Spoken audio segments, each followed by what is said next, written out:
सैयदना इमाम हुसैन शहीद करबला, इमाम आली मकाम सिब्ते रसूल रज़ी अल्लाह तआला अन्हु व अर्ज़ाहु अन्ना, जब मदीने तैयबा में थे और आपको यजीद ने बैत के लिए इसरार किया, और जानते हैं मदीने का गवर्नर वलीद बिन उक़बा इमाम हुसैन को अपने घर में बुलाया और रात के वक्त कहा कि आप यजीद की बैत कर लें, सब ठीक हो जाएगा। आपने एक तारीखी जुमला फरमाया था, आज वो सब मुसलमानों को याद होनी चाहिए। इमाम हुसैन ने ये नहीं कहा मैं हुसैन रसूलुल्लाह का नवासा यजीद की बैत करूंगा फासिक व फाजिर की, ये नहीं कहा आपने। तवज्जो चाहता हूं, आपने ये नहीं फरमाया, बल्कि ये फरमाया मुझ जैसा उस जैसे की बैत कैसे कर सकता है। ये क़यामत तक आने वालों के लिए मैसेज है, हुसैन जैसा कभी भी यजीद जैसे की बैत नहीं कर सकता, और ना ही वैसों की ताकत को वो मान सकता है।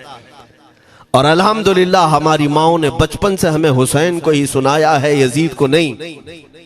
इसलिए आज अगर किसी तख्त पर यजीद बैठा हो तो हमें डर नहीं लगता इस बात का कि वो गर्दन उड़ा देगा, हमें इस बात का खौफ नहीं लगता कि फांसी पर चढ़ा देगा। हमें इस बात का यकीन है कि अगर हमारे टुकड़े भी हो जाएंगे तो इंशाअल्लाह हमारी रूह करबला जरूर पहुंचेंगी। इमाम हुसैन के साथ क़यामत के दिन उठाए जाएंगे, हक बात करते हुए अगर दुनिया से जाएं। अजीज़ान गिरामी वक़ार, मैं तारीख की चंद झलकियां आपके सामने रखूंगा। मुझे हुक्म भी हुआ है, बहुत जल्दी वक्त खत्म हो जाएगा, समेटना है। मैं चंद मिसालें आपके सामने रखता हूं। ताकत किसे कहते हैं, क़ुव्वत किसे कहते हैं। जिम में जाकर बॉडी बनाने वाला ताकतवर है, काजू बादाम खाने वाला ताकतवर है, मुक्के मारने वाला ताकतवर है। कौन है ताकतवर, ताकत किसे कहते हैं? मेरे अजीजों, असल ताकत तो ये है कि तुम इस्तेमाल अपने हाथ पैर कुछ भी ना करो, लेकिन खलबली दूसरों में मची रहे। ये असल ताकत है, ये रब ताला की तरफ से दी हुई होती है इनाम में। वरना आप सोच सकते हैं कि हुसैन आजम के साथ जो लोग आए थे वो कुल काफिला कितना था। अलग अलग रिवायतें, इमाम हुसैन के साथ 135 लोग थे, बाज रिवायात में है 96 थे, 96 लोग थे, बाज रिवायत में 82 थे। शहीद होने वालों की तादाद 72 है। लेकिन इस बात पर अक्सर उलमा मुहद्दिसीन का ख्याल है कि 82 लोग थे, 82 लोग थे। 82 के मुकाबिल में कितने लोगों को आना चाहिए रास्ता रोकने के लिए? अगर किसी आम आदमी से भी पूछे तो डबल कर दो, ट्रिपल कर दो, 4 गुना ज्यादा कर दो। नहीं, 82 को रोकने के लिए पहले 1000 लोग आए, फिर वो 1000 के बाद 4000 प्लस आए, 5000 लोग सिर्फ 82 लोगों को रोकने के लिए आए रास्ता। फिर ये लोग 4 दिन तक रास्ता रोकते ही रहे, 5000 लोग मिलकर। 10वीं मुहर्रम होने से पहले पहले फिर तकरीबन 16000 लोग आए, यानी तकरीबन पूरे टोटल मिलाकर 22000 के करीब, 21000 समथिंग कुछ। 22000 की फौज क्या माने रखती है, किसको रोकने के लिए? 82 लोगों को। इसी से समझ में आता है असल ताकत किसे कहते हैं। ताकत इसी को कहते हैं कि उधर 3 दिन के भूखे और प्यासे हैं, उनके खीमों में साजो सामान भी नहीं, जंग के असबाब भी नहीं, और वो जंग की नीयत से भी नहीं गए।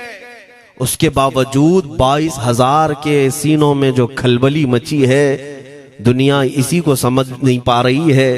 अगर दुनिया ये समझती है क्वांटिटी का नाम ताकत है तो हम उसको रद्द करते नहीं, क्वालिटी का नाम ताकत है।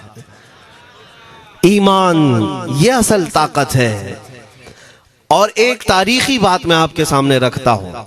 इमाम हुसैन का रास्ता रोकने के लिए सबसे पहले यजीद की फौज से जो शख्स आया था उसको हुर बिन यजीद कहते हैं। हुर बिन यजीद अर्रियाई 1000 का लश्कर लेकर के ये इमाम हुसैन का रास्ता रोकने आए। 2 दिन तक इधर उधर घुमाते रहा, और जब जब नमाजें होती रही, इमाम हुसैन मुसल्ला इमामत पर हैं और ये यजीदी इक्तिदा भी कर रहे हैं। हर जमात इमाम हुसैन के पीछे हो रही है। लेकिन मैं आपको बताता हूं 10वीं मुहर्रम से पहले इमाम हुसैन ने खुतबा दिया और यजीदियों से कहा, क्या तुम मेरी हैसियत को नहीं जानते? मैं फातिमा जहरा का बेटा हूं, हैदर कर्रार का नूर नजर हूं, रसूलुल्लाह का नवासा हूं। मेरी निस्बतें क्या तुम्हें नहीं मालूम? तुम मेरे खून से अपने हाथों को न रंगो। मैं तुम्हारे पास ऑप्शन रखता हूं, मैं इस रास्ते से अपने वापस मदीने की तरफ जाता हूं या किसी साहिल की तरफ या दिमश्क जाऊंगा। जंग करना नहीं चाहता तुमसे। ये 3 ऑप्शन जब इमाम हुसैन ने रखा तो यजीदियों ने एक को भी कबूल नहीं किया। वो जंग करना ही चाहते थे, इमाम हुसैन के खून के साथ खेलना ही चाहते थे। लेकिन जो हुर बिन यजीद है, तवज्जो चाहता हूं, जो खुद इमाम हुसैन का रास्ता रोकने के लिए आया, उसके दिल में ये बात आई और उसने आकर के 10वीं मुहर्रम को यजीदियों से कहा, मियां मान लो हुसैन की बात, 3 में से कोई एक बात मान लो, हम जंग नहीं करना चाहते, वो रसूलुल्लाह के बेटे ही तो हैं। तो सारे जो सिपह सालार बड़े बड़े थे, अम्र बिन साद, शिमर वगैरह, हुर बिन यजीद से कहने लगे, तुझे कौन कहता है फैसला करने के लिए? तू सिपाही है, 1000 की नफरी तेरे साथ दी गई है, बस अगर तुझे हमारे साथ रहना है तो मैदान में जमा रह, वरना चला जा, तू सुलह की बातें मत कर। हुर बिन यजीद उसी दिन 10वीं मुहर्रम को उन यजीदियों से कहता, अच्छा अगर तुम मेरे इस बात को नहीं मानते तो तुम्हारी सिपह सालारी तुम्हें मुबारक, मैं हुसैन के खीमे में जा रहा हूं। जो यजीद की तरफ से आया था वो किधर चला गया? मौला हुसैन के खीमे में। कब?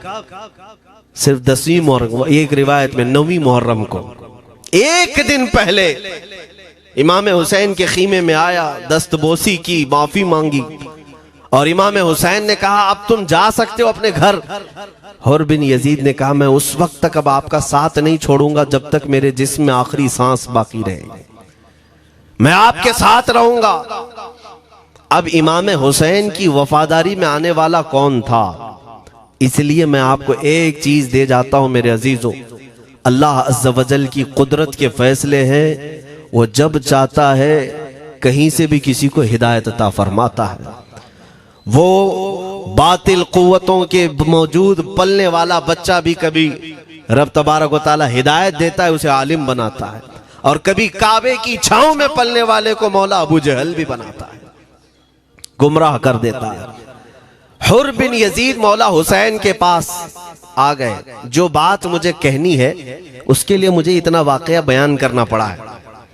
मैं असल पॉइंट की तरफ आता हूं, क्यों मैं ये बयान कर रहा हूं। जब 10वीं मुहर्रम को जंग शुरू हुई, अम्र बिन साद ने तीर चलाया, तो जानते हैं खीमा हुसैन की तरफ से सबसे पहले मैदान में उतरने वाला यही हुर बिन यजीद ही, यही उतरे अपने घोड़े पर सवार होकर उन्हीं यजीदियों से लड़ने के लिए जिनकी फौज में ये आए थे, उनके मुकाबिल में लड़ने के लिए गए। और जब लड़ने की इब्तिदा हुई, सुबह से दोपहर के करीब तक वो लड़ते रहे, जवाल तक। अब जो बात कहना है तवज्जो से सुनो। हुर बिन यजीद ने सुबह से लड़ाई की, बहुतों ने वहां पर मैदान जंग में मुकाबला आराइयां की हैं, लेकिन हुर बिन यजीद की जो लड़ाई है वो तारीख में लिखी हुई। आज उन्होंने यजीदियों के साथ जो जंग किया, कई घंटे जंग करने के बाद, जानते हैं तन्हा हुर बिन यजीद ने 120 यजीदियों को कत्ल किया। 120 की तादाद, एक घोड़सवार एक ही है, 120 को मार गिराया। उसके बाद जामे शहादत नोश किया। मैं तारीख पढ़ रहा था, वहीं पर हमने किताब को रोक दी। बहुत सारे लोग करबला के वाकयात में इमाम हुसैन के खानदान के बच्चों के शहादत तो बयान करते हैं, उनके जिस्म कट गए, उनके ऊपर घोड़े दौड़ाए गए, लेकिन तुम ये नहीं जानते कि हुसैनी शहजादों ने बातिल कुव्वतों के कैसे छक्के छुड़ाए थे। एक एक जवान ने मुकाबिल में आने वालों को उनकी औकात कैसे याद दिलाई थी। अब सुनो, हुर बिन यजीद 120 को मार गिरा सकते हैं, वो भी एक दिन पहले खीमा हुसैन में आने वाला, एक दिन पहले खीमा हुसैन में आने वाला। बात समझ में आ रही है? अभी जो एक दिन पहले खीमा हुसैन में आ जाए उसकी ताकत का हाल ये है, जो पैदाइशी हुसैनी हो उसकी ताकत का हाल क्या हो। मेरे अजीजों, ताकत किसे कहते ये समझो।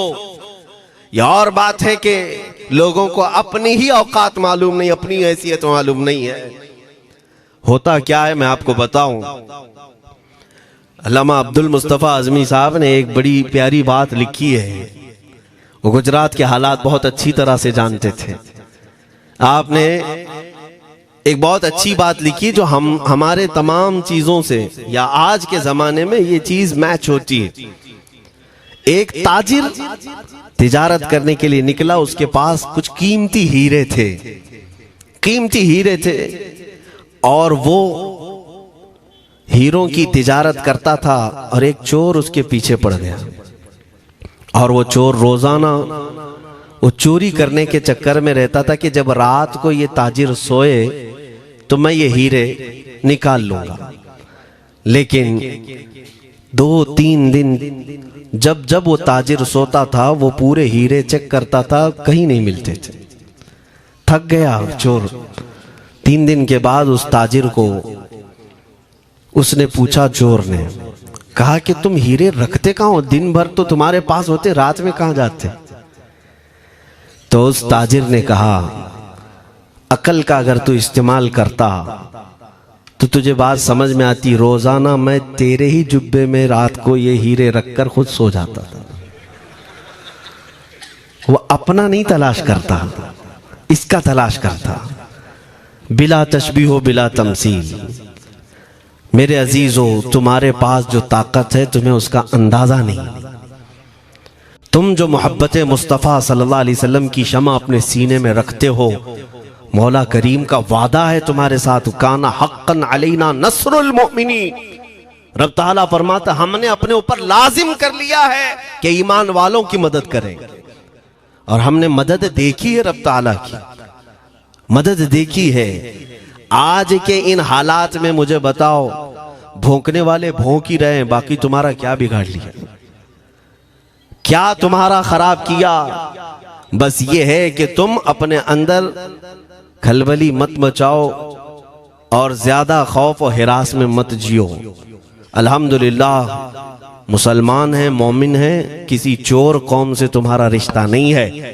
तुम दुनिया की उस अजीम कौम हो जो सिर्फ और सिर्फ अपने रब ताला के हुजूर झुकती है, और अपने रब तबारक व ताला के हुजूर ऐसे झुकती है।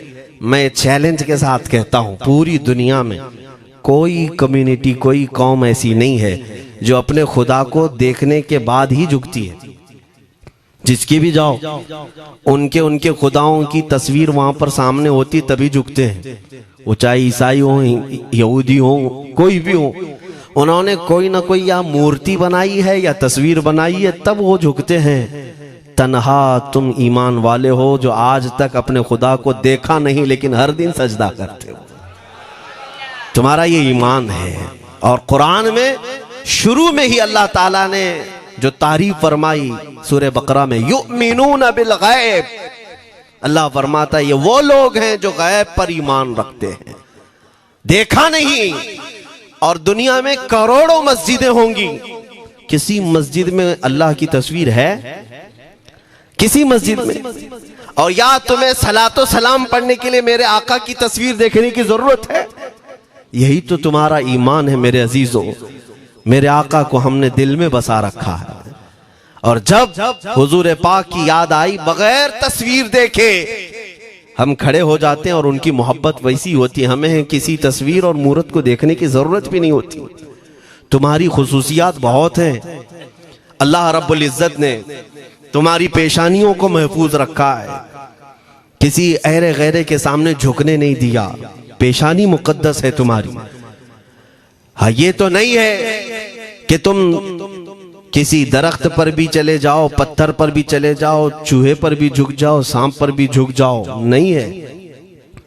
एक सहाबी हैं, ईमान लाने के बाद वो कहते हैं, या रसूल अल्लाह सल्लल्लाहु अलैहि वसल्लम, दो वाकयात ऐसे हैं जो ज़माने जहालत में हम करते थे। एक वाकया याद करता हूं तो रोना आता है और एक वाकया याद करता हूं तो हंसी आती है। हुजूर ने फरमाया वो दोनों क्या है बताओ। उन्होंने कहा पहला वाकया तो ये है जिसको याद करके रोता हूं कि जवानी में जब हमारे घर बेटी पैदा होती थी तो हम उसका गर्दन मरोड़ कर दफन कर देते थे। आज मुझे वो बात याद आती है तो रोना आता है कि हमने ऐसे कई बच्चियों को दफन कर दिया। अरब वाले दामाद बनाना नहीं चाहते थे और बेटियों को पहले ही मार देते थे। ये वो सहाबी कहते हैं अब याद आती है बात तो रोना आता है। मेरे आका सल्लल्लाहु अलैहि वसल्लम ने फरमाया फिर हंसी किस बात पर आती है।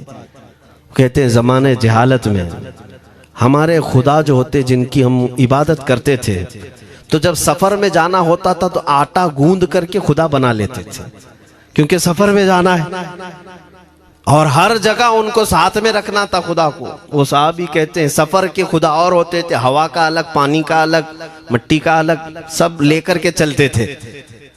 फिर हुजूर ने फरमाया हंसी किस बात पर आती है। वो कहते हैं बीच रास्ते में अगर खाना खत्म हुआ तो कभी खुदा का हाथ तोड़ के खाते थे, कभी पैर तोड़ के खाते थे। अरे मेरे अजीजों 1400 साल बाद आज जब आप हंस रहे हैं उस सहाबी को तो इस बात पर हंसी आती होगी। मैं ये बात सिर्फ इसलिए अर्ज कर रहा हूं कि शुक्र मनाओ अल्लाह रब्बुल इज्जत का कि तुम्हें रब तबारक व तआला ने उस कौम में पैदा किया है जिसका माथा सिर्फ वहदहू ला शरीक की बारगाह में झुकती है। तुम ईमान वाले हो। और मैंने आयत यही तिलावत की खुतबे में, वला तहीनु वला तहज़नु व अंतुमुल अअलौना इन कुंतुम मुमिनीन। घबराओ मत, परेशान मत हो, तुम सबसे ज्यादा सरबुलंद रहोगे अगर तुम ईमान वाले हो। ये कुरान की आयत है। ईमान किसे कहते हैं? ईमान किसे कहते हैं? यानी अल्लाह ने फरमाया अगर तुम ईमान वाले हो तो सबसे ज्यादा कामयाब हो। अब हम पूछते हैं रसूल पाक से ईमान किसे कहते हैं? मेरे आका की जुबान से सुनो, ला युमिनु अहदुकुम हत्ता अकूना अहब्बा इलैहि मिन वालिदिही व वलदिही वन्नासी अजमईन।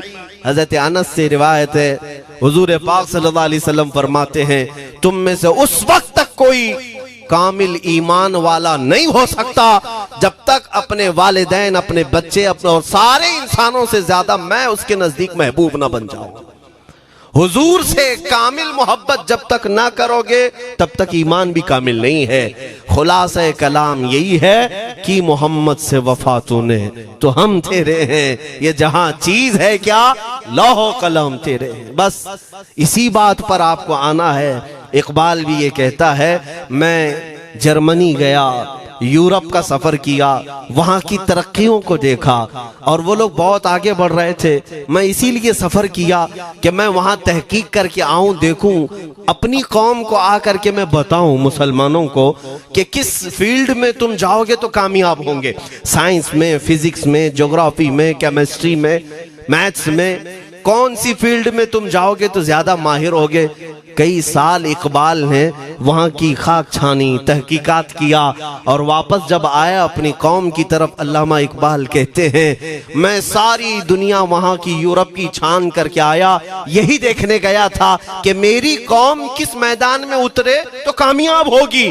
तो लोगों ने पूछा क्या वो तुम्हें राज मिल गया? वो कहते हाँ मुझे राज मिल गया। लोगों ने पूछा किस मैदान में उतरे? तो इकबाल कहता है मैं तो राज को पहुंचा, अपनी कौम को बताता हूं तुम्हारी तरक्की का राज सिर्फ इतना ही है कि मोहम्मद से वफा तूने, कि मोहम्मद से वफा तूने तो हम तेरे हैं। ये जहां चीज है क्या लौह कलम तेरे हैं। सारी कामयाबी का असल राज मेरे आका से बेइंतहा मोहब्बत है। मैं दीनी शख्सियात की बात अपनी जगह पर, जो जिसको आप दुनियावी उलूम कहते हैं, लाओ मैथ्स का कोई बहुत बड़ा माहिर रियाजीदान या कोई साइंटिस्ट आपको ऐसा लगता हो, लाओ मेरे आला हज़रत इमाम अहमद रजा फाजिल बरेलवी के सामने। जानते हैं आप उस आला हजरत फाजिल बरेलवी ने 55 उलूम पर अपनी तहकीकात लिख दी हैं। बाकी जानते कितने थे वो अल्लाह ही बेहतर जाने। एक बात मैं आपको बता रहा हूं, मैथ्स में, मैथमेटिक्स में उनके पास ऐसी ऐसी इजादात थी। एक किताब आला हजरत ने लिखी है ज्योमेट्री पर, आज के बच्चे जो कॉलेज पढ़ते हैं वो जानते होंगे। ज्योमेट्री की भी कई उसमें अक़साम लिखी गई हैं, और आला हजरत ने एक किताब लिखी है कश्फुल इल्ला अन सिमतिल क़िबला, क़िबला पहचानने का इल्म। तुम तो आज वो कंपास लेकर के पहचानते हो ना, अब तो मोबाइल में आ गया, मोबाइल को घुमाओ, इधर दिखा रहा उधर, उधर दिखा रहा उधर क़िबला। मेरे अजीजों, इस्लाम मशीनों से नहीं चलता है। इसका सेल चला गया तो क्या तुम्हारा इस्लाम चला जाएगा? इसकी बैटरी चली गई तो क्या तुम्हारा दीन चला जाएगा? नहीं, इस्लाम मुकम्मल कवायद और ज़वाबित के साथ है। सारी मशीनें खत्म भी हो जाएं, इस्लाम ने तुम्हें कायदे बनाकर दिखाए हैं, प्रैक्टिकल। ये क़िबला पहचानने का इल्म होता है। शहर का तूलुल बलद अर्जुल बलद देखना होता है, बहुत सारी उसमें चीजें, उसकी सतह समंदर से ऊंचाई कितनी है, फिर सितारों को देखा जाता है, फिर पहचाना जाता है क़िबला, उसको हिसाब में लगाया जाता है। आला हजरत ने ये जो किताब लिखी पूरे 1400 साल में, आला हजरत की ये किताब जिसमें 10 कायदे खुद उन्होंने इजाद किए, उनसे पहले किसी ने नहीं लिखी, खुद उन्होंने इजाद किए। और उसके बाद आला हजरत ने चैलेंज के साथ कहा कि मैंने, फकीर ने ये 10 कायदे इजाद किए हैं, इस पर कोई अमल करके क़िबला पहचानना चाहे तो उस पर अमल करके खड़ा हो जाए। अगर हिजाबात हटा दिए जाएं तो काबा उसकी नाक के सामने होगा। आला हजरत ने लिखा है काबा ऐन उसकी नाक के सामने होगा। परफेक्ट कायदे उन्होंने लिखे। ये कायदे कहां से आए? हिसाब, मैथमेटिक्स। जो अलीगढ़ के प्रोफेसर अपने फंसे हुए मसाइल हल करने के लिए आला हजरत के पास आए, वाकयात आपने सुने होंगे। अब मैं आपसे कहता हूं, एक बहुत बड़े प्रोफेसर साहब अलीगढ़ के, वो लंदन या ऑक्सफोर्ड जा रहे थे या जर्मनी जा रहे थे कुछ मैथ्स के फंडे हल करने के लिए। आला हजरत के खलीफा ने उन्हें मशवरा दिया कि चले मौलाना अहमद रजा साहब बरेली में रहते हैं, उनसे बात कर लेंगे। पहले तो उन्होंने मजाक उड़ाया, मौलवी लोगों का काम है, प्रोफेसर जिसमें फंसा हुआ है। उन्होंने कहा लंदन और जर्मनी जाने में जितना खर्चा आता है उससे कम ही बरेली को लगता है, एक बार ट्राई कर लीजिए। वो आए आला हजरत के यहाँ, वो मौलाना सैयद सुलेमान साहब के कहने पर जब आला हजरत के पास आए, असर का वक्त था, अजान हो चुकी थी, आप मस्जिद की तरफ जा रहे थे। प्रोफेसर साहब से मुलाकात हुई। आला हजरत ने पूछा कैसे आना हुआ? उन्होंने कहा एक बहुत पेचीदा मसले में फंस गया हूं, मैथ्स का, रियाजी का, हिसाब का हल नहीं होता, इसके लिए मैं बाहर का सफर कर रहा था। आपके शागिर्द मौलाना सुलेमान साहब ने कहा कि आपसे मिलने। आला हजरत ने कहा दिखाएं क्या मसला है? उन्होंने कहा इतने शॉर्ट टाइम में यह हल नहीं होगा, नमाज के लिए आप जा रहे हैं। आला हजरत ने फरमाया फिर भी दिखाओ। आला हजरत को उन्होंने वैसे ही खड़े दिखाया। देखते ही आला हजरत ने उंगलियां रखी और कहा इसका यहां से, इसका यहां से, फलां का यहां से, इस तरह आप लगा करके देख ले, मैं असर की नमाज से फारिग होकर आता। वो प्रोफेसर साहब कहते हैं उन्होंने चुटकियों में यूं हल किया, मैं जब बैठ करके उस मसले को लगाया तो तुरंत 2 मिनट में वो मसला हल हो गया। अब जिसके लिए मैं ये वाकया अर्ज कर रहा हूं सुनो। वो हैरत में आंखें फटी फटी रह गई उस प्रोफेसर साहब की। उधर नमाज होने के बाद आए आला हजरत, तो वो अश करने लगे। कहा मौलाना साहब मैं पहली मर्तबा देख रहा हूं कि मदरसे का कोई मौलवी मैथ्स के इतने टफ फंडे को हल कर लेता हो। मौलाना ये तो बताएं ये रियाजी और ये मैथ्स के मसले आपने किससे सीखे? कौन है आपको? किस कॉलेज में, किस यूनिवर्सिटी से आपने सनद हासिल की है? यही मुझे कहना है मेरे से। अब आला हजरत का जवाब सुनो।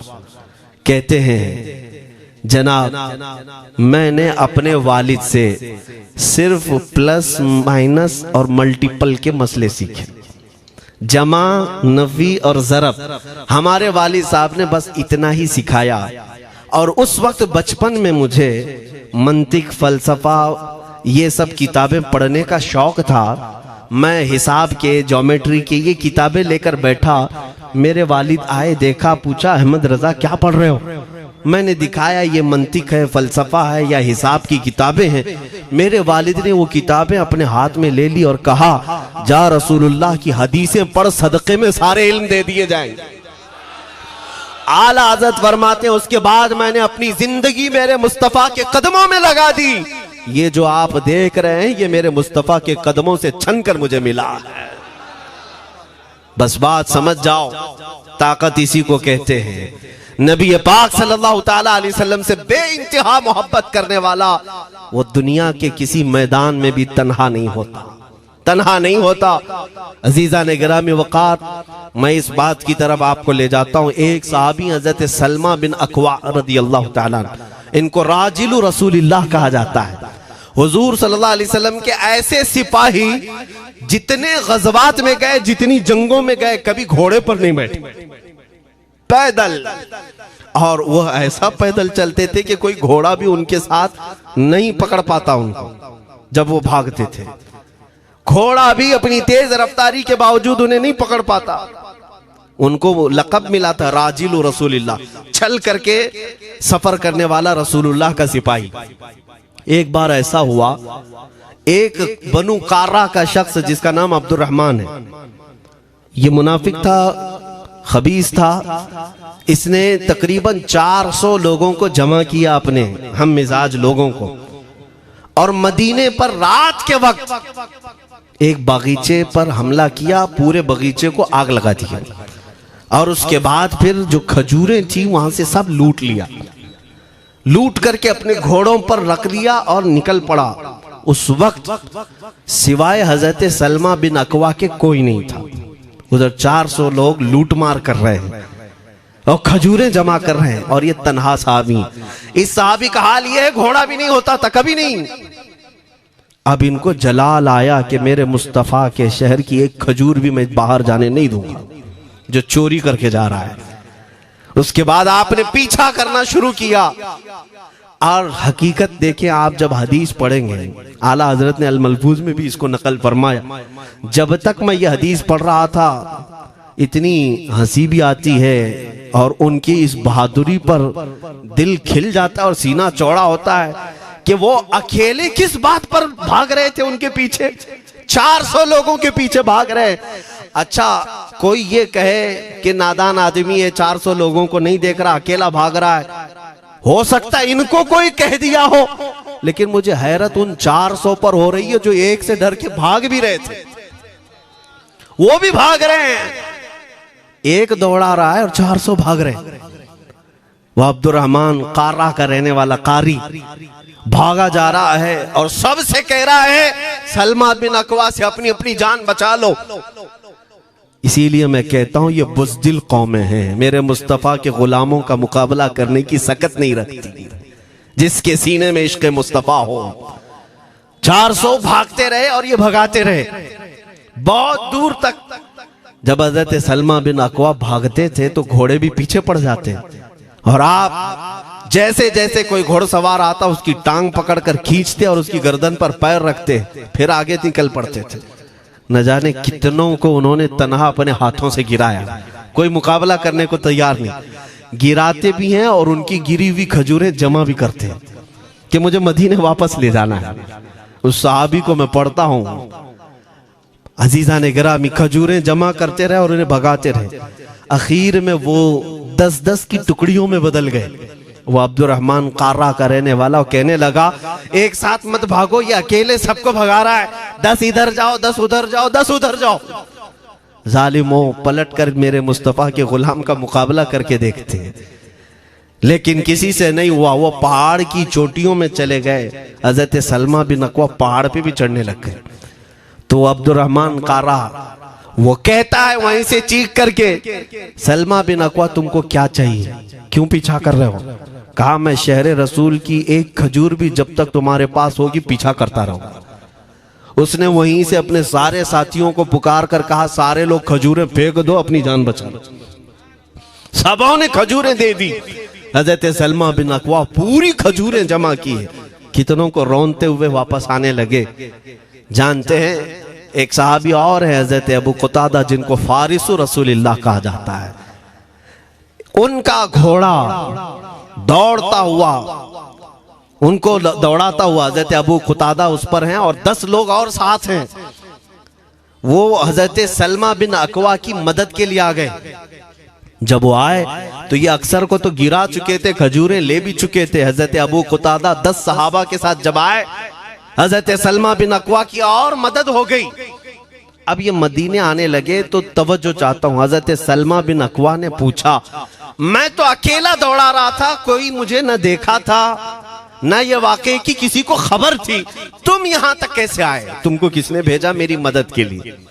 मुसलमानों याद रखो, मेरे मुस्तफा की वफादारी में जब कोई निकलता है तो कहां से मदद आती है अंदाजा भी नहीं होता।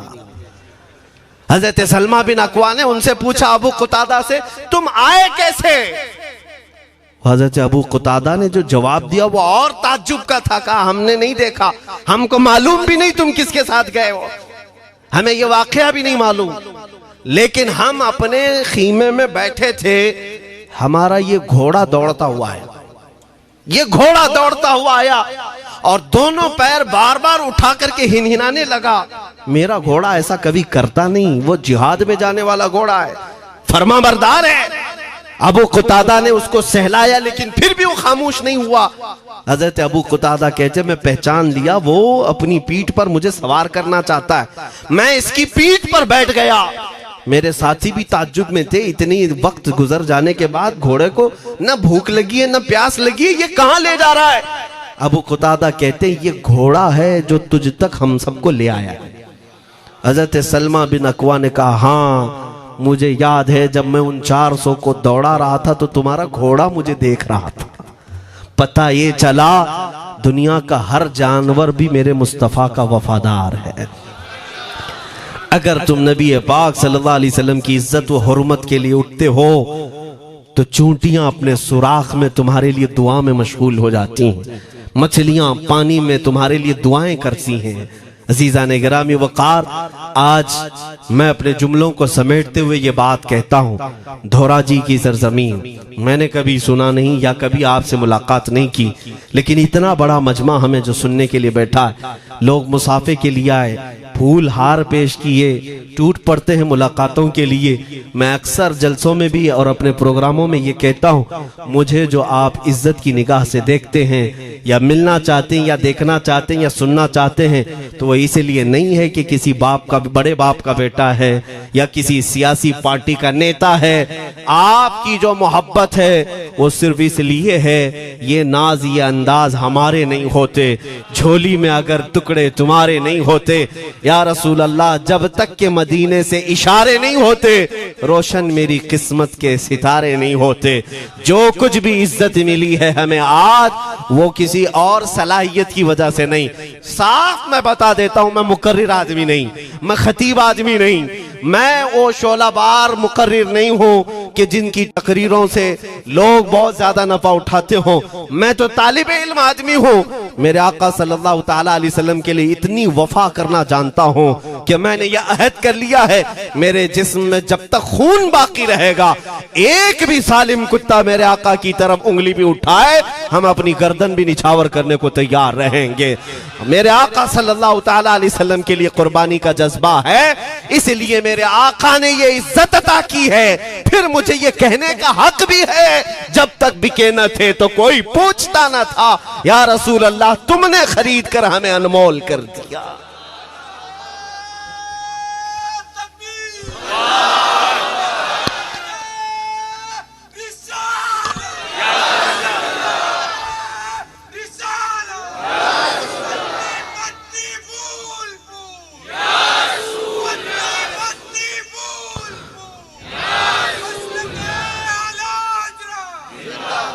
मेरे अजीजों, इस बात पर आज तुम्हारा इत्तिहाद होना है, आज तुम्हारा इत्तिहाद होना है। मैंने काफी इलाकों के दौरे की और देख लिए, लोग जो कहते हैं हम बिखरे हुए हैं, बटे हुए हैं, टुकड़ों में हैं, लेकिन मैंने सबको देखा, यकीनन फिरकों में भी बटे हैं, सिलसिलों में भी।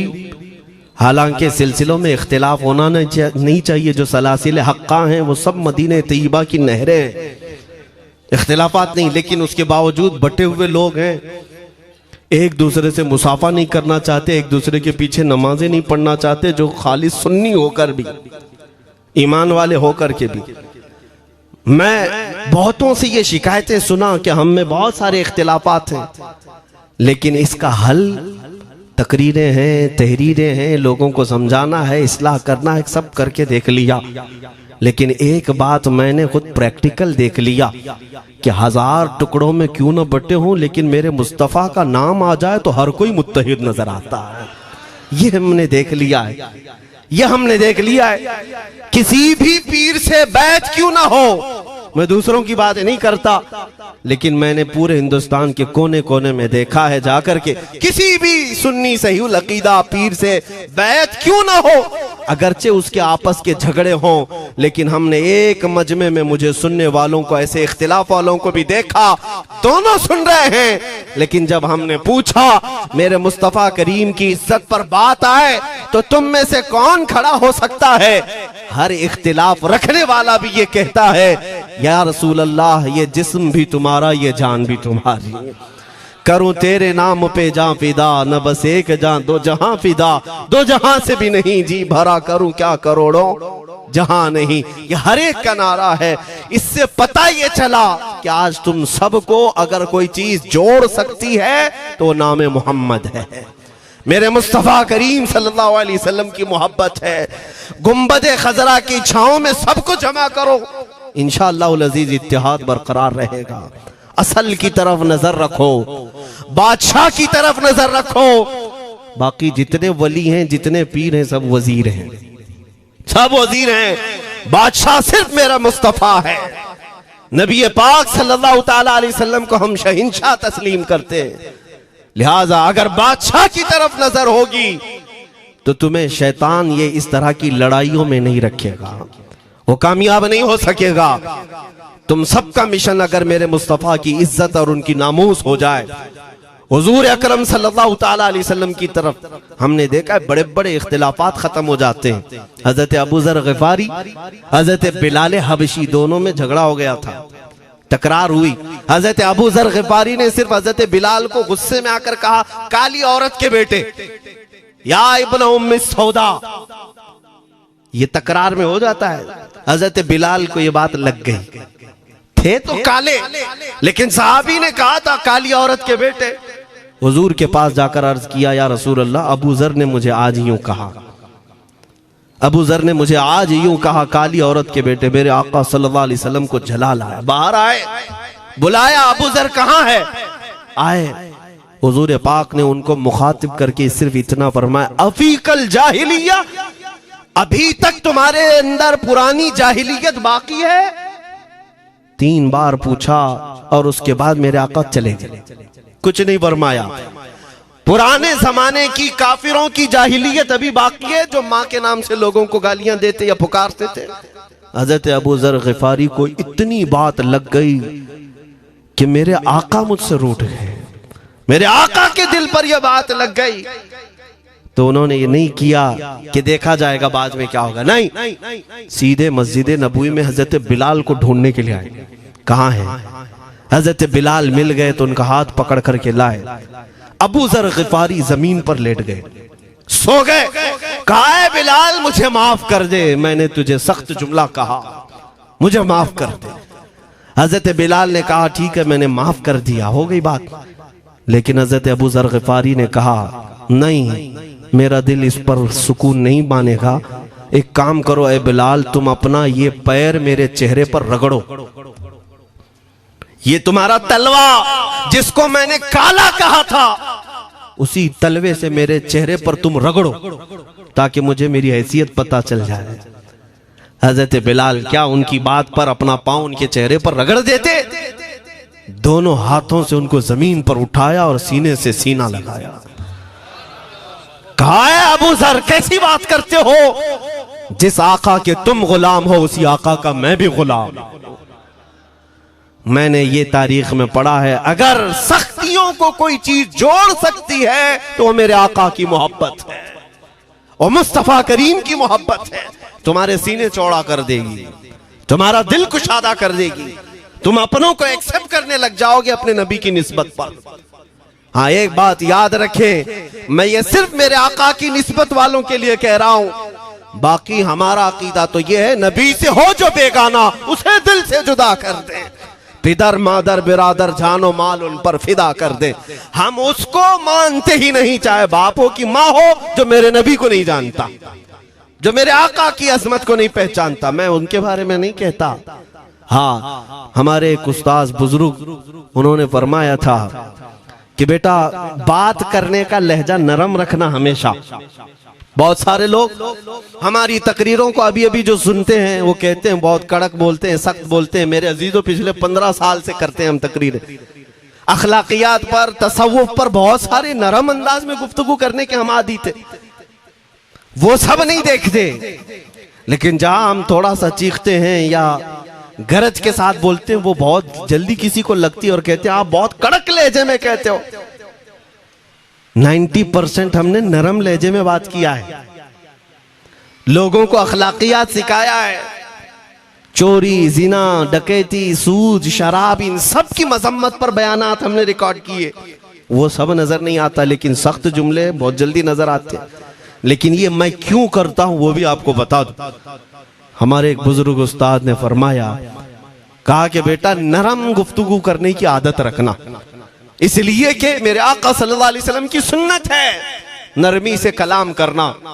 लेकिन एक बात याद रखना, जिंदगी भर नरमी से बात करो, लेकिन मुस्तफा करीम सल्लल्लाहु अलैहि वसल्लम की एहानत या दुश्मनी किसी में देखो तो फिर न तुम्हारी जुबान मीठी होनी चाहिए, न दिल नरम होना चाहिए, न दिमाग ठंडा होना चाहिए। हाँ, ये ईमान का तकाजा है। हम जो सख्त बात करते हैं, लोगों को ऐसा लगता है कि इतना कड़क नहीं बोलना चाहिए। तुम्हें पता भी नहीं हज़रत उमर फारूक कितना बोलते थे। हाँ, उमैर बिन वहब एक शख्स था जो हुजूर के कत्ल का इरादा करके आया था मक्का से। सफवान नाम का एक और शख्स, उमैर नाम के 2 लोग हतीम काबा में बैठकर मीटिंग करके आए, क्योंकि सफवान का बाप जंग बदर में मारा गया था, उमैर का बेटा जंग में कैदी होकर हुजूर के पास कैद था।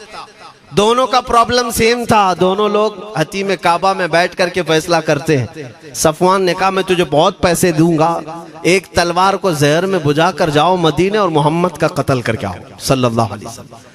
उमैर बिन वहब तलवार छुपा करके मदीने आया, लेकिन जिस वक्त वो आया, हजरत उमर फारूक चंद सहाबा के साथ मस्जिद नबवी के बाहर खड़े थे। देखते ही उसकी गर्दन में जो है ये गमछा डाला, रुमाल, और कहा खुदू हादल कल, पकड़ो इस कुत्ते को। ये हजरत उमर की जुबान से निकलेंगे, कहते हैं पकड़ो इस कुत्ते को। यही वो है जो बद्र के अंदर, मैदान बद्र में मक्का वालों को भड़का रहा था जंग पर हुजूर के खिलाफ।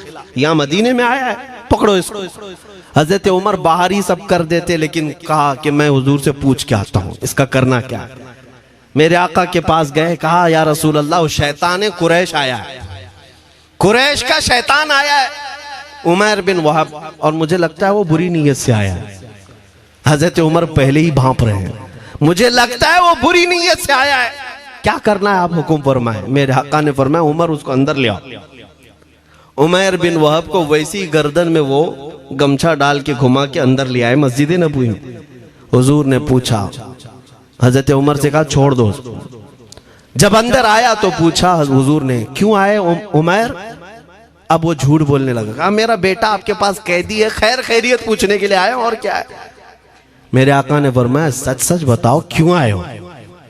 उसने फिर कहा मैं अपने बेटे की खैरियत मालूम करने आया हूं, और क्यों आया हूं। हुजूर ने फरमाया खैरियत मालूम करने आए तो तलवार लेके क्यों आए हो। उसने तलवार दिखाने के लिए फेंक दिया, कहा इस तलवार का क्या होना है। तलवार तो हमारे पास बद्र में भी थी, लेकिन पता आप ही के साथ थी। बड़ी बड़ी बातें करने लगा।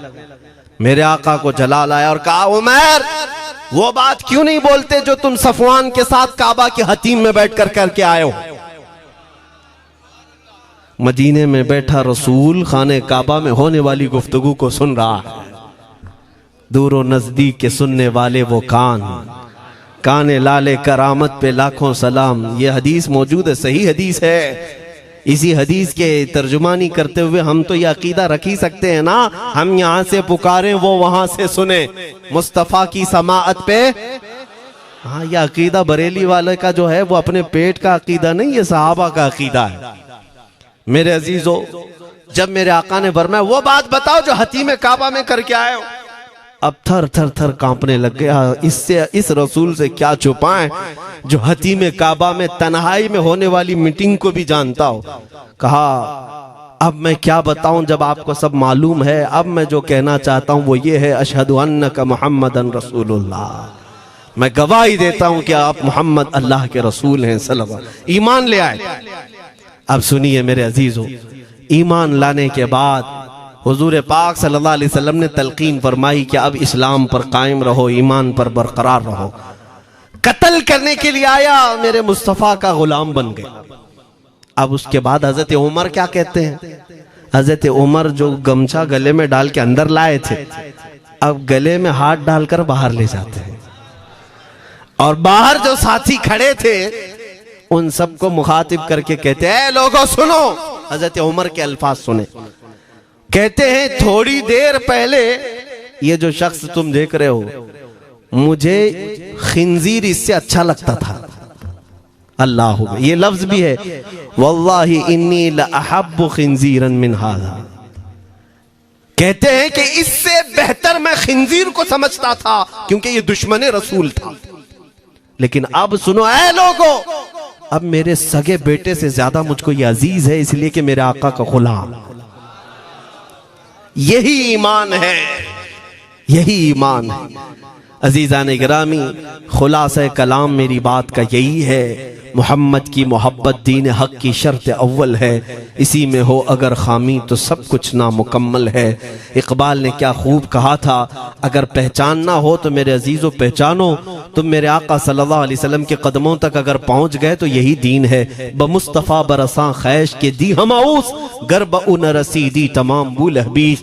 अपने आप को हुजूर तक पहुंचा दो, इसी का नाम दीन है। और अगर वहां तक नहीं पहुंच सके, जिंदगी पूरी अबू लहब की तरह है। हो ना ये फूल तो बुलबुल का तरन्नुम भी ना हो, चमने दहर में कलियों का तबस्सुम भी ना हो ना ये साकी तो मैं भी ना हो, खुम भी ना हो, बस में तौहीद दुनिया में ना हो, तुम भी ना हो। या रसूल अल्लाह, खीमा अफलाक का इस्तादा उसी नाम से है, नबज़ हस्ती तपश आमादा उसी नाम से है। दश्त में दामने कोहसार में मैदान में है, बहर में मौज की आगोश में तूफान में है, चीन के शहर मराकश के बयाबान में है, और पोशीदा हर मुसलमान के ईमान में है।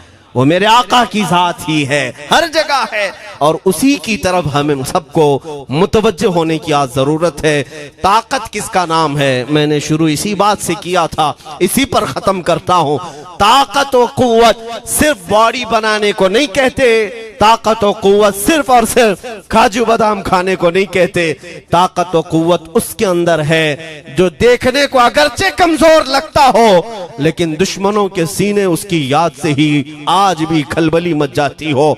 हमने देखा है 100 साल पहले की बात, आला हज़रत इमाम अहले सुन्नत फाजिल बरेलवी इमाम अहमद रजा खां, नाम तो हर बच्चा जानता है आज, और अपनों से ज्यादा गैर भी जानते हैं और थरथराते भी हैं। लेकिन क्या कभी तुमने आला हजरत की सीरत में यह पढ़ा कि उनका जिस्म कैसा था? उनका जिस्म कैसा था? बहुत लहीम शहीम, चौड़े सीने वाले, बड़े बाल वाले, ऊंचे चेहरे वाले? नहीं मेरे अजीजों, तारीख में आप पढ़ोगे आला हजरत कसरत से लिखने की वजह से, कसरत से इबादत की वजह से, जिस्मानी एतबार से बड़े दुबले पतले थे, बड़े दुबले पतले थे। लोग देखने वालों ने यह कहा है, जिस्मानी साख्त ऐसी नहीं थी कि कोई पहलवान नजर आता हो, दुबले पतले थे, नहीफ थे, देखने में कमजोर लगते थे। लेकिन मजाल है जब वो आशिक रसूल का कलम चलता था, कलम चलता था, और वो भी यूं पुकार कर कहता था, ये रजा के नेज़े की मार है, कि आदू के सीने में गार है, किसे चारा जोई का वार है, कि ये वार वार से पार है। और फिर उन काफिरों को कहा था उस इमाम अहले सुन्नत ने, किल के रजा है खंजरे खूंखार बरकबार। ये कोई दावा नहीं कर सकता आज। किल्क किसको कहते हैं समझा भी देता हूं मैं आपको। किल के रजा, आला हज़रत अपने कलम को कह रहे हैं, किल्क मतलब कलम, रजा का कलम कैसा है?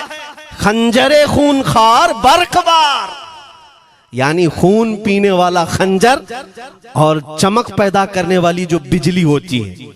आला हज़रत बड़े नरम दिल भी थे, रहम दिल भी थे। अपनों को जब नवाजते थे तो बेहिसाब नवाजते थे। आजिजी ऐसी कि बच्चों से भी माफी मांगते, आजिजी ऐसी। और अपने पीर खाने पर जाने की बात आए तो चप्पलें कितनी दूर छोड़ जाए। गुरूर और घमंड की बात नहीं, लेकिन जब मेरे मुस्तफा के दुश्मनों से मुकाबले की बात आती तो यूं कहते, तुम क्या समझते हो किल के रजा है खंजरे खूंखार बरकबार, आदा से कह दो खैर मनाए न शर करे। ये बात ईमान के तकाजे की है। मैं आज हर आलिम से मिंबर पर बैठे हुए और हर मोमिन से यही कहना चाहता हूं, जो मेरे मुस्तफा की इज्जत की बात आए सर चढ़कर बोलना सीख जाओ। मेरे आका ने फरमाया है, जालिम और जाबिर बादशाह के सामने हक बात का ऐलान करना सबसे अफजल जिहाद है। और ये तो कर ही सकते हो। उन पाखंडियों को लफ्ज़े जिहाद से भी डर लगता है और लफ्ज़े जिहाद पर ही बड़ा प्रोपेगेंडा करते हैं। मुझे इस बात का कोई खौफ नहीं। हाँ, लोग ये कहते हैं मौलाना जिहाद के लफ्ज पर थोड़ा साइड होकर के बात कर लेते हैं। तुम बुज़दिल क्यों बने जा रहे हो? लफ्ज़े जिहाद एक पाकीज़ा लफ्ज है, मुकद्दस लफ्ज है। इस लफ्ज को अगर निकाल दिया तो मेरे आका की आधी सीरत खत्म हो जाएगी। कैसे बताओगे नबी पाक की सीरत? बदर को क्या कहोगे? तकरार हुई थी। खंदक, ओहद, तबूक, खैबर, ताइफ, ये सब को क्या कहोगे? तकरार हुई थी। जिहाद लफ्ज है, सेल्फ डिफेंस का नाम है। इतना हक तो हर एक को है मेरे अजीजों। लेकिन ये तो आज मैं ये बात भी नहीं कर रहा हूं तुमको तलवार उठाओ, बंदूक उठाओ, गोली मारो, बंदूक से लो, ये सब बातें तो हम करते भी नहीं, हमें जरूरत भी नहीं। लेकिन हमें पता है हमारे अल्फाज ही काफी हैं। मेरे आका सल्लल्लाहु ताला अलैहि वसल्लम की मोहब्बत जिसके सीने में हो, मेरे आका ने जब ये फरमाया है कि हक बात का ऐलान करना सबसे अफजल जिहाद है, तो इस पर तो हर कोई आज अमल कर सकता है।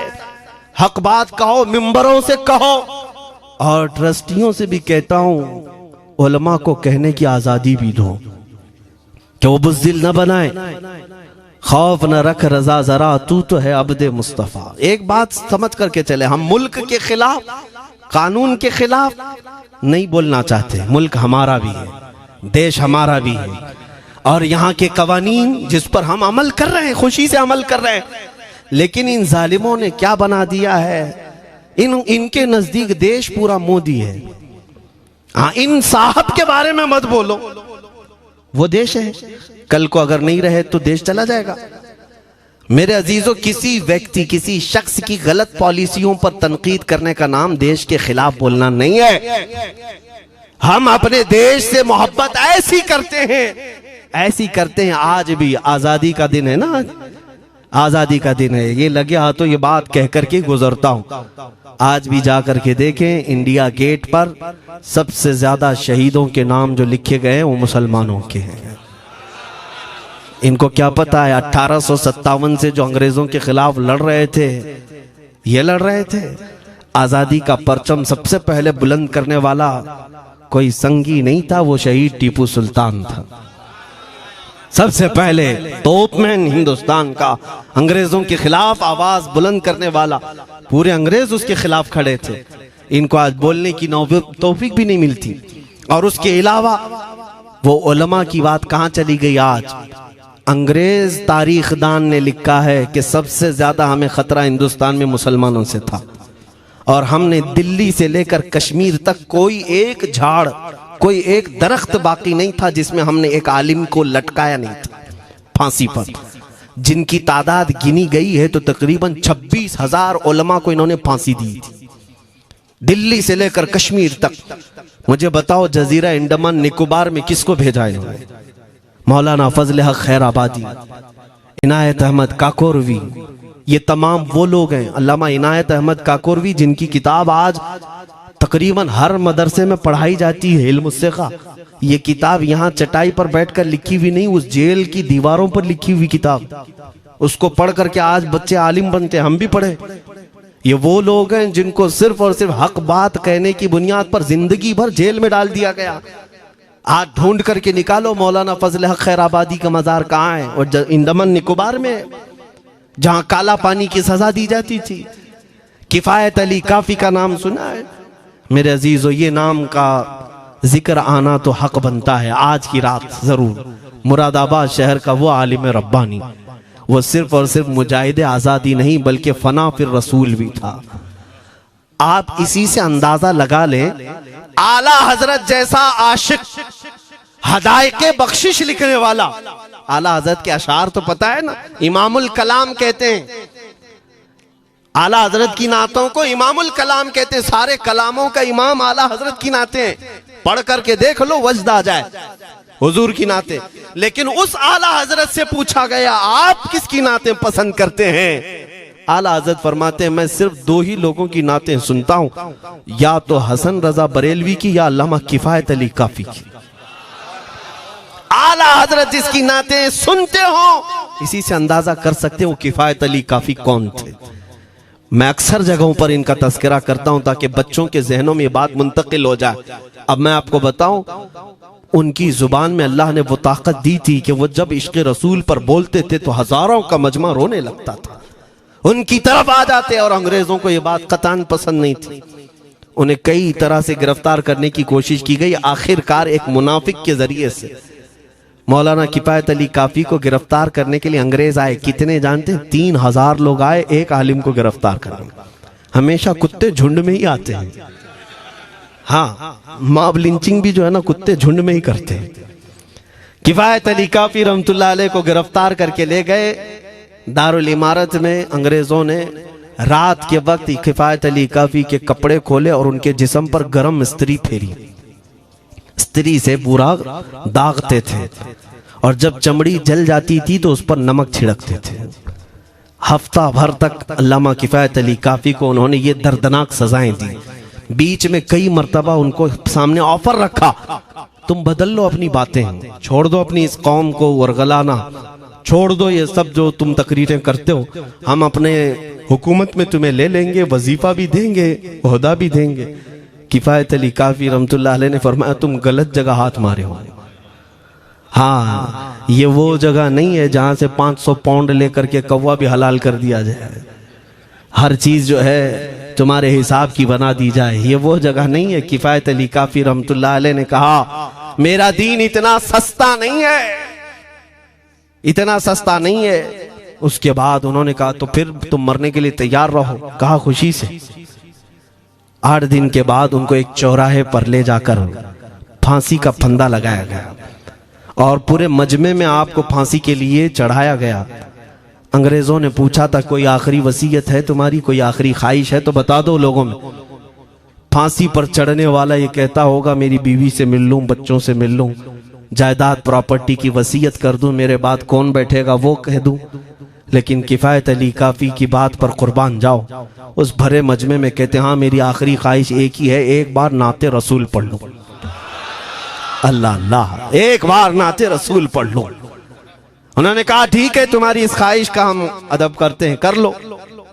किफायत अली काफी रहमतुल्लाह अलैह फांसी के फंदे पर चढ़ने से पहले क्या मगन होकर के गुनगुना रहे थे, यूं कह रहे थे, कोई गुल बाकी रहेगा न चमन रह जाएगा, पर रसूलुल्लाह का दीने हसन रह जाएगा। अतलसो कम ख्वाब की पोशाक पे नाजा न हो, इस तने बे जान पर खाकी कफन रह जाएगा। सब फना हो जाएंगे हश्र तक काफी, वो लेकिन नाम हजरत का जुबानों पर सुखन रह जाएगा। ये नाते पाक गुनगुनाते हुए चढ़ गए फांसी के फंदे पर। लोगों ने देखा फांसी तो लगी लेकिन लबों पर उसी तरह की मुस्कुराहट थी। क्यों? ये राज है मेरे अजीजों, मरने वाला ही जानता है। फंदा बाद में लगता है, आमिना का लाल पहले तशरीफ लाता है। मौत का दर्द उसे क्या होगा जो जमाले मुस्तफा देख रहा हो, मेरे आका सल्लल्लाहु ताला अलैहि वसल्लम की तरफ महव हो। अब सुनो, मैं ये बात क्यों कह रहा हूं, तुम इन बातों से घबराना नहीं, इन बातों से डरना नहीं कि कल को अगर आपके मिंबर पर बैठकर खिताब करने वाला ये आपका गुलाम मर जाता है, कट जाता है, कोई मुझे मार देता है, तो इस बात का यकीन रख लेना, दीन रुकेगा नहीं। और मेरे आका सल्लल्लाहु अलैहि वसल्लम के नामूस और उनकी इज्जत में कोई कमी आने वाली नहीं। हमारे मर जाने से कुछ नहीं होना है, इसलिए कि हर सुन्नी बच्चा जानता है इस्लाम जिंदा होता है हर करबला। हम मरने के बाद इस बात का यकीन रखते हैं अगर हमारी मौत हो गई इस रास्ते में तो इस्लाम की आबियारी होगी, इस्लाम और फूलेगा फलेगा। और हुआ यही, किफायत अली काफी को फांसी का फंदा देकर 8 दिन तक जश्न मनाया था अंग्रेजों ने। जब मौलवी चला गया जो लोगों को तकरीर करता था, हजारों का जमा करता था, हुजूर अकरम सल्लल्लाहु अलैहि वसल्लम की मोहब्बत की बातें करता था, चला गया, हमने फांसी दे दी।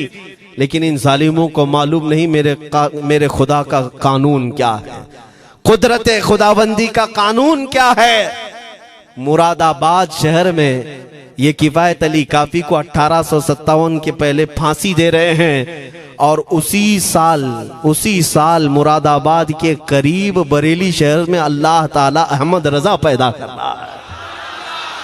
तुम एक आशिक को फांसी दिए, हुजूर पाक के चाहने वाले को तुमने फांसी देकर ये समझा कि आप खत्म हो गया इश्क की बातें करने वाला।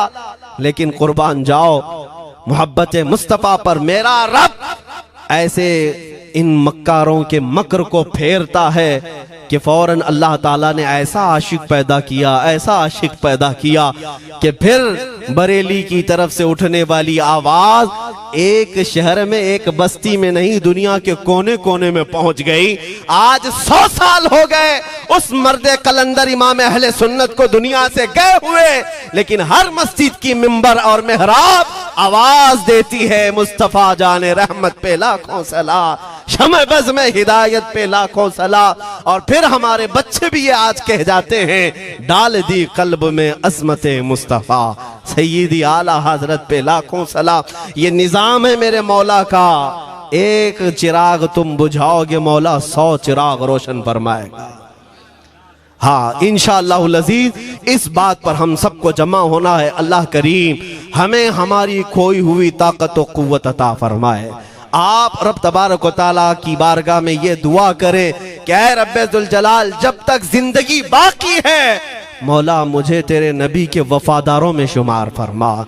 इसलिए मैं जब भी हुजूर की बारगाह में अरीजा पेश करता हूँ तो ये जरूर कहता हूँ, आका बद हैं तो आपके, भले हैं तो आपके, टुकड़ों पे यही के पले हैं, रुख किधर करें, तुझसे जो मुंह छुपाएं तो करें किसके सामने। या रसूल अल्लाह, क्या किसी और से तवक्को नजर की है? हमारा मानना तो ये है, मैंने देखा भी है अपने बच्चों को, और हम कहते हैं मेरे आका की बारगाह में, आका गुनहगार तो हो गए लेकिन आपके गद्दार नहीं है, गद्दार नहीं है। जब तक गद्दार नहीं होंगे मेरे आका की तरफ से तुम्हारे लिए हमेशा इस्तकबालिया खुला रहेगा। आओ मेरे अजीजों, इस बात पर मैं गुफ्तगू को खत्म करता हूँ। आज के इस उर्स मुबारका में, और आज आजादी की ये रात है, हम बारगाह मुस्तफा में अरीजा पेश करते हैं, या रसूल अल्लाह, आपको इस वतन से बूए वफा आई थी, मेरे आका इस वतन की तरफ नजरे करम फरमा दे। क़यामत तक आने वाली हमारी नस्लों में मेरे आका सिर्फ आपके आशिक ही पैदा हो, कोई गद्दार ना पैदा हो। हमारी दुआ यही है मेरे आका, मैं मुजरिम हूँ आका, मुझे साथ ले लो कि रस्ते में हैं जा बजा थाने वाले, चमक तुझसे पाते हैं सब पाने वाले, मेरा दिल भी चमका दे चमकाने वाले। व आखिरु दावाना अनिल हम्दुलिल्लाहि रब्बिल आलमीन।